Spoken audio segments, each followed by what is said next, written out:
नमस्कार मित्रांनो. सर्वप्रथम बी स्मार्ट टीचर या आपल्या यूट्यूब चॅनलवर आपले मनपूर्वक स्वागत.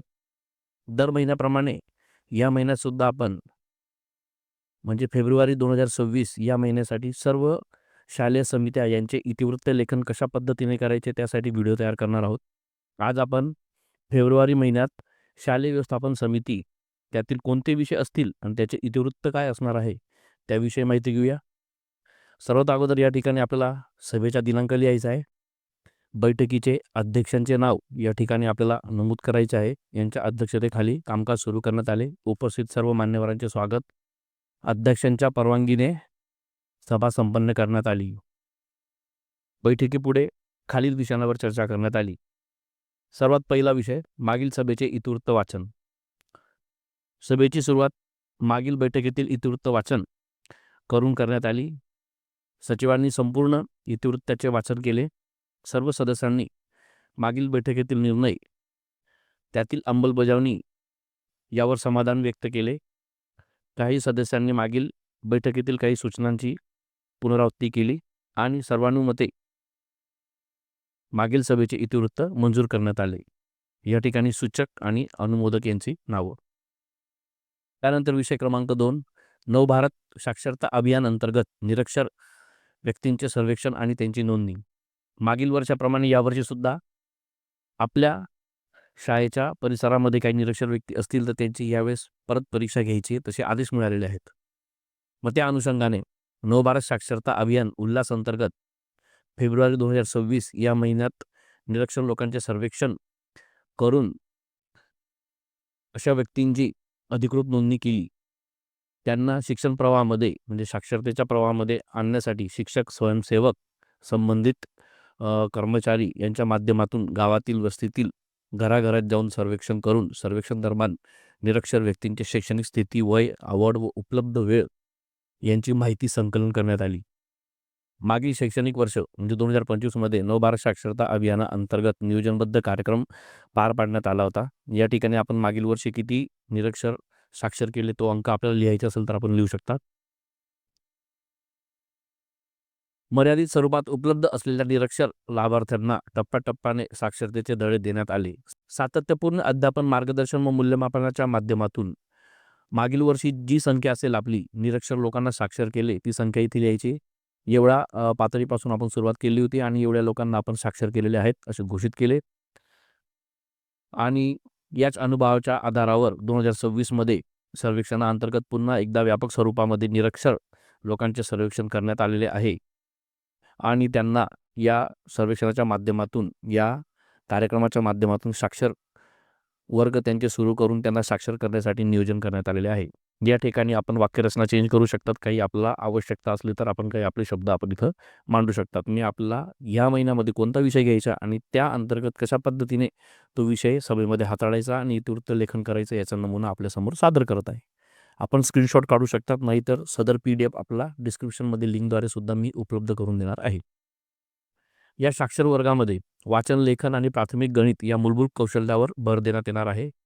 लाभार्थ्यांना त्यांच्यात आत्मविश्वास निर्माण करून दैनंदिन व्यवहारात त्यांना स्वावलंबन बनवणे हा महत्त्वाचा हेतू आहे.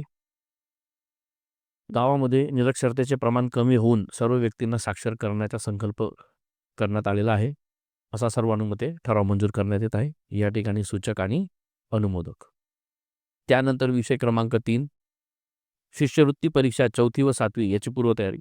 प्रत्येक शाळेमध्ये 4थी व 7वीचे यावर्षी विद्यार्थ्यांना त्यांचे फॉर्म भरणे अनिवार्य केलेले आहे.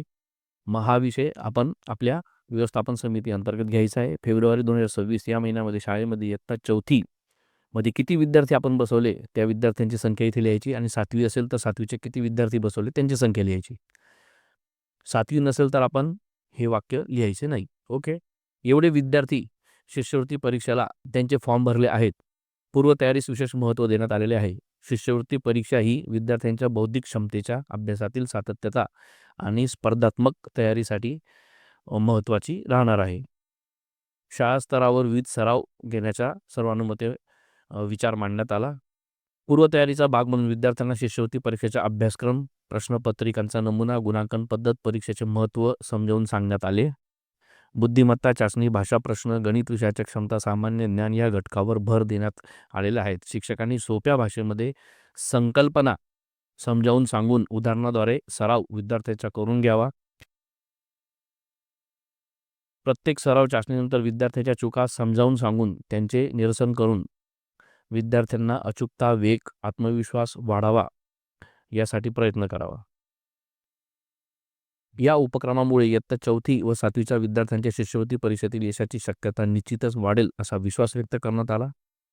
सूचक आणि या ठिकाणी अनुमोदक यांची नावं. त्यानंतर विषय क्रमांक 4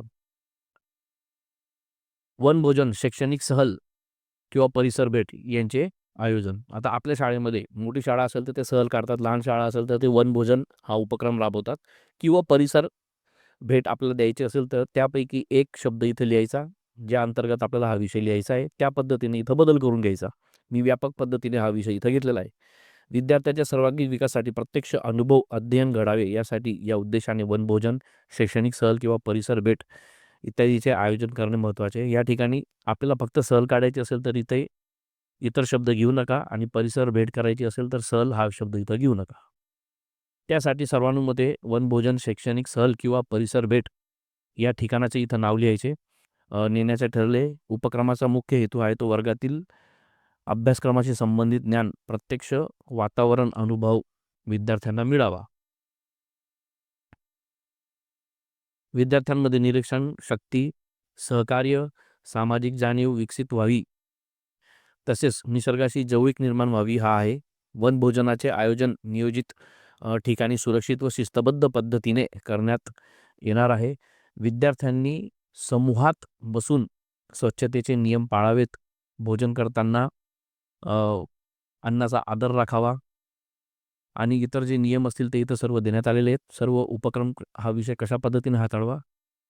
सर्व उपक्रमातून विद्यार्थ्यांना एकोप्याची भावना, स्वावलंबन आणि शिस्त निर्माण होईल या पद्धतीने नियोजन करण्यात यावे असा सर्वानुमते ठराव मंजूर करण्यात येत आहे. सूचक आणि अनुमोदक. त्यानंतर सर्वात शेवटचा ऐनवेळेस उपस्थित होणारे विषय.